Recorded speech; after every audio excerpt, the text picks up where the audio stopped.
This is so goddamn good. Plain and simple. Just press play.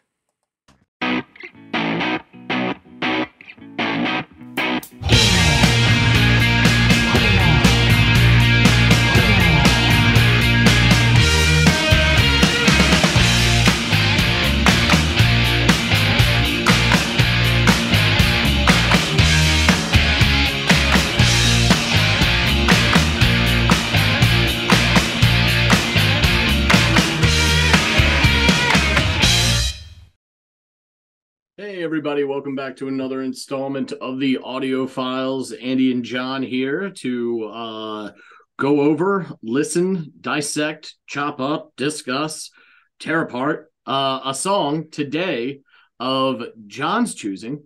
And John, we're all interested to hear what you have in store for us. So what do you got? So, got a little number by up-and-coming act you may not have heard of, a chap called Marvin Gaye. Martin Gaye? That's it.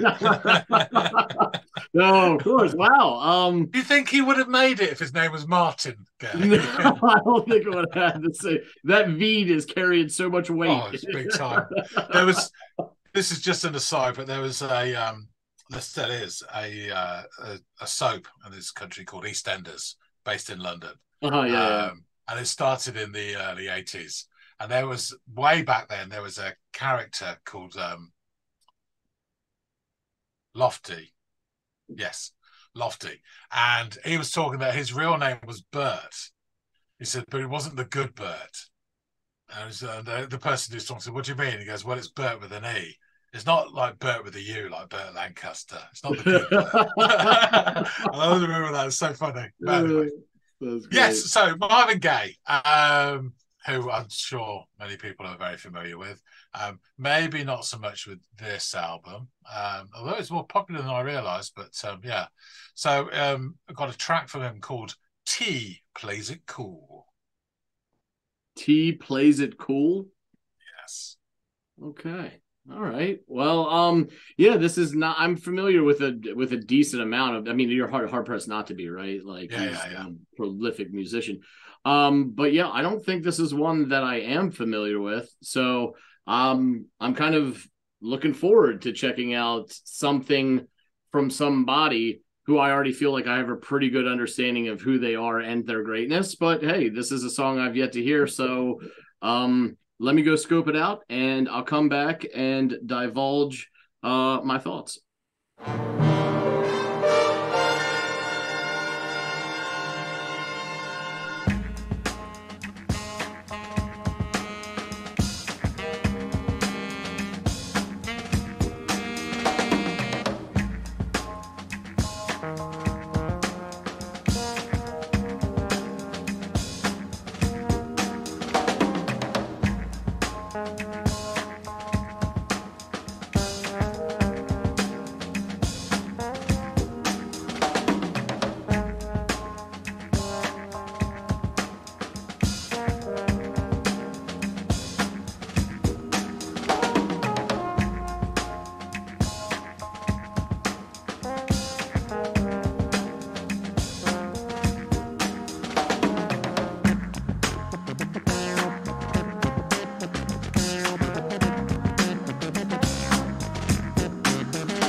This is so goddamn good. Plain and simple. Just press play.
Hmm.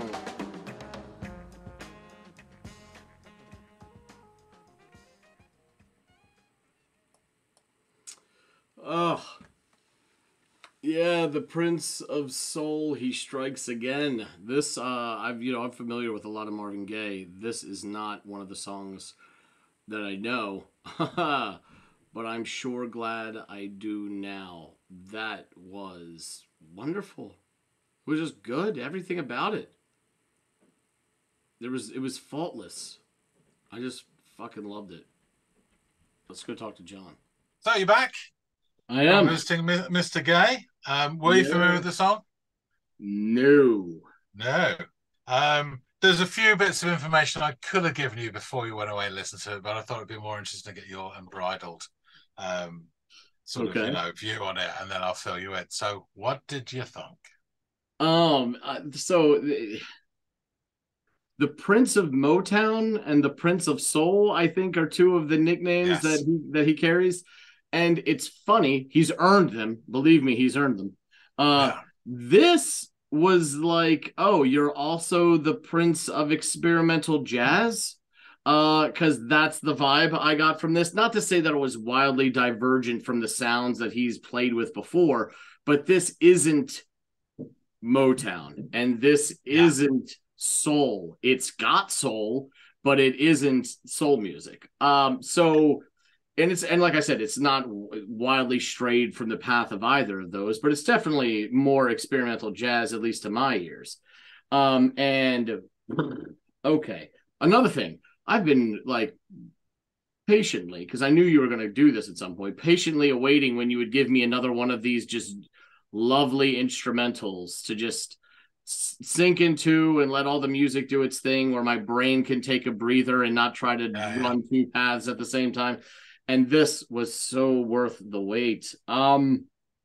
So the first few seconds belie what could be the start of some score by a pit orchestra played in the opening scene of a like musical, particularly one in the first half of the 20th century. It also reminded me of like the little music that comes before a news hit on like a radio station, like now back to or even announcing the adverts in the cinema. Yes, any of that sort of like teasing music that goes into a bit of information, right? So a bit of an attention grabber. But like I said, it belies that, because as you know, that doesn't last very long. This groove from the heavens kicks off with some really excellent percussions. And there is this, and this is still haunting me. There's a couple things that are like mysteries to me in here. There is this friction-like sound that's happening, and it's my brain initially went to the waka chicka like guitar, strumming that's we find in funk or disco or jazz rock. And so I was wondering if it was that, but it could also have easily been, and at times I thought it swayed more towards the sound of like a stick running against something that has rivets. Yes. So it gets more of that sound to it. It was percussion, definitely. Yeah. Okay, that's what But at the very beginning, I was like, "Is that some fucking cool guitar shit?" But I think by the end of it, when it stood alone, like in between some of these signature parts of the song, when there was a breather, then I was like, okay, that sounds more percussive in nature than it does like a guitar. And then comes in this, what I've called God knows what, but it's this instrument that has this lovely, like digitally kind of sound to it. Almost. It's a Moog.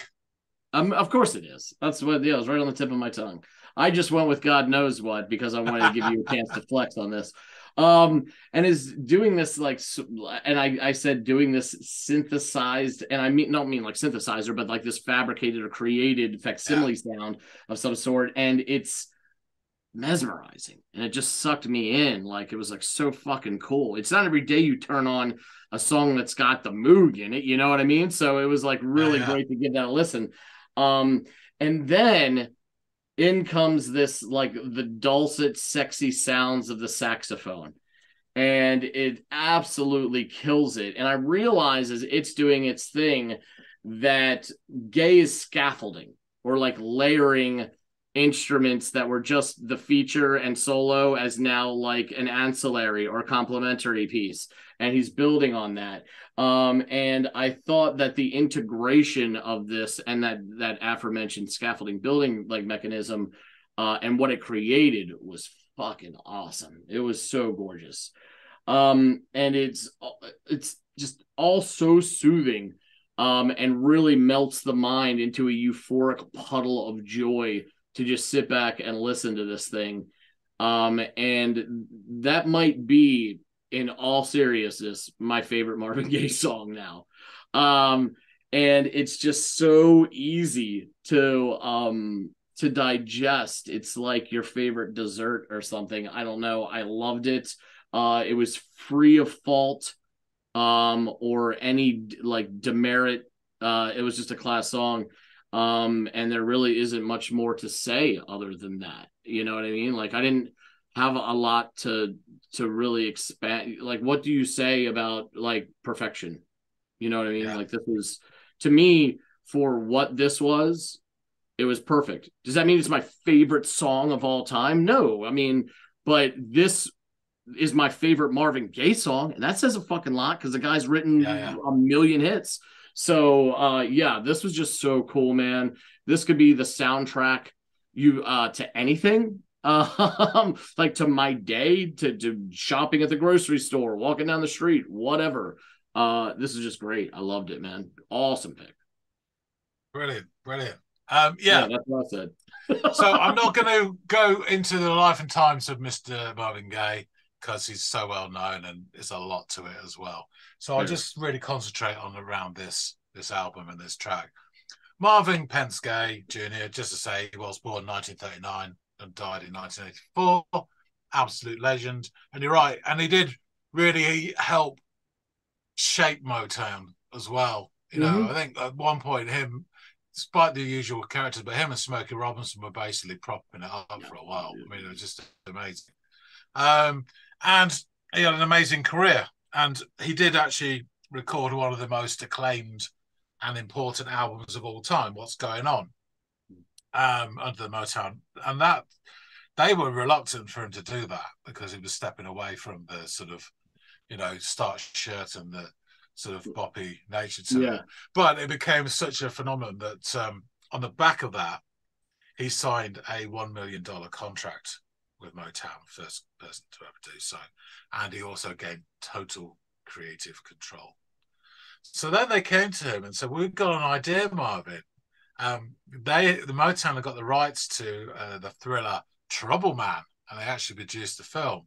And he then, and this is on the back of sort of Shaft and Superfly doing so well. Yeah, okay. That explains the whole thumbnail and the blaxploitation vibes that I was getting from that. Okay, because I mean, I've seen plenty of his albums, but I was like, what the fuck am I looking at right now? I don't recognize. And this one's not quite so well known, but I don't know why. But you know, perhaps because it's a soundtrack, you know. But yeah, so they said, come and do this. So he did, and this is the album immediately following What's Going On, which I think sounds so bizarre. You know, 1972. This is. Okay. So I think there were some issues with Motown and whatever, but for some reason they relocated to LA from Detroit, and he followed suit as well. So he recorded it in LA. He got a bunch of guys to help him out. He got some musicians from the Funk Brothers and also from Hamilton Bohamon's band. I don't really know who that is, but they came and assisted him recording. Now for this track, everything you heard about the saxophone was played by Marvin Gaye. So he did the Moog, he did the keys, he did the bass, he did the drums. Drums, yeah, wow. He was actually, I didn't realize this, but he was a session drummer for Motown before he was a solo artist. No, I knew that his, like, I was always under, this could be wrong or a misnomer, but I always thought his first instrument was the drum, even though he's obviously a multi-instrumentalist, but probably the one that he got noticed for, or like that was his in. But yeah. So, and then what I do know is that a chap called Trevor Lawrence played the sax on this. And I don't know which one, but it does say on the album notes that he plays soprano, alto, and tenor sax throughout the album. So I think it was just the one. So wait, Gaye. I'm sorry, did I miss? Gaye did play the saxophone on this track, but no, he did not. He played every other instrument, but the sax was this Trevor individual. Trevor Lawrence, yeah. Lawrence, right. On the album notes, it doesn't really break it down. It just says about arrangements. It doesn't say musicians. So what it does say is that Marvin Gaye plays, and this is in quotes, the moog and ivory tickling and sweetenings. That's as much as you get. Yeah. So the album actually hit number 12 in the Billboard charts, which I think is quite amazing for a soundtrack album of a blaxploitation film. And the title song, which is it did about 8 different versions of it. There's about 4 on the album, but it was released as a single. And it got to number 7 in the US charts, which again is incredible. It's a really interesting album, and I mean, I don't have a bundle of a Marvin Gaye albums. I've probably got about 4 or 5. But this is my favorite. It's my favorite soundtrack album as well. I prefer this to Superfly, which is saying something. But it's really interesting, and because it's a soundtrack album, what he did, which others didn't, is he focused on one character, and that one is Mr. T, but not the Mr. T that you and I know and love. But T stands for Trouble Man. And it's his, through the whole of the soundtrack of the album. But there's some sort of like dramatic, sort of slow numbers, and some tracks he double records it, so he'll sing in his falsetto and in his tenor as well, and you've got his voice doubling on each other in some bits, and that's really, really cool.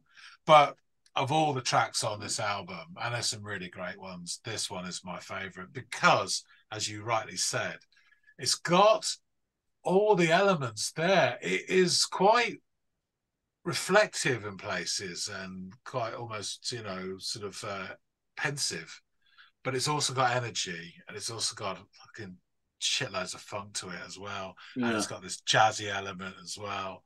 And it's just got everything. So you can be in multiple moods or different sorts of moods listening to this, and it will still fit. And it just is, it's just got that swing to it as well. I just absolutely adore it. So yeah, it's a big hit with me. I'm glad you enjoyed it as well. I won't go through the lyrics. This is getting downloaded without question in very short order. And that really explains a little fanfare at the start. So you have the start, which is the first track off the album is Trouble Man, one version of it. And it's this real opening, sort of like swingy, do do do do do do do do, and he's like harmonizing, and it slows down, and he goes ba ba ba ba, and it's and it's like the transition to this one. It's brilliant, absolutely brilliant. Oh, so it's a connector piece, that intro. Yeah. Kind of, yeah. But it's a great little 2 second sort of opening, isn't it? What the hell's this? Oh no, it's God. Exactly. It's like the crossover in basketball. I'm like, what is that? Oh, okay. Look over there. Exactly. No, I loved it. And the difference in sounds, and almost the God, you would think that some of the stuff you heard in the earlier bit was like pre-jazz, and it's this interesting juxtaposition, right? Of like, here's where all these instruments started their thing, or this is where we left them, and this is what we've done with them since the time of that sound's popularity. And I thought that was really cool, an interesting kind of dynamic, or holding those two sounds up against each other for a moment, as fleeting as that intro was. It's just kind of fun and makes you smile. There's a little bit of whimsy to that, right? Yeah.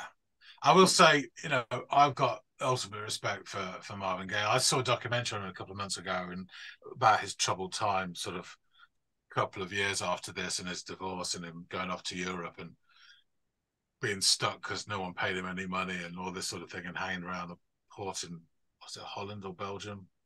One of the two. It was already interesting, and then obviously his demise, which is incredibly sad and stupid. But yeah, I mean, if nothing else, Heard Through the Grapevine is one of the best songs ever. I mean, it really is. It's just, Yeah. for mine, it's almost one of the perfect pop songs, solely pop songs. So if he'd just done that song and nothing else, he'd still be a legend in my mind. But then you Let throw alone in all the other. like Mercy Me and like Let's Yeah, Get It yeah. On and all this other Yeah, stuff. It's all like that Jesus sexual healing, Christ. even. Yeah, yeah, yeah. I'm not keen on it, but it's created another whole genre of that Yes, sort of R&B, sort of taking a left turn from there. So exactly. yeah, amazing stuff. Cool. All right, I shall wrap things up and Yeah. say thanks, Andy, for listening to No, this. I'm glad you I owe you all got the your, thanks. I'm glad you got your Moog head on, and and folks out there, thank you for listening to this as well. Hope you enjoyed it. I hope it brightens your day. And if you're a private eye that's down at heels with a tough case to crack, then perhaps you can take 5 minutes out of the day and listen to this, and it will help you. It really will. Let us know what you think. If you like this, hit the like button. Drop some comments. Folks out there, are you familiar with Trouble Man soundtrack? A lot of people should be more familiar with this than they are. It is a humdinger. Yeah. In the words of the sports reporter from Anchorman, whammo is what I would say. So yeah, let's drop some comments. Tell us about it. Tell us about the Marvin Gaye stuff you like as well. He is an absolute legend, and we should celebrate him. If you haven't subscribed already, please do, and help us build this channel up, and away in my beautiful balloon. No, that's a different song. But yeah, we need all the support we get, and we really appreciate it. That being said, thanks again so much for watching, and we will see all of you the next time through the square window on the next episode of the Audiophiles. See you later, guys.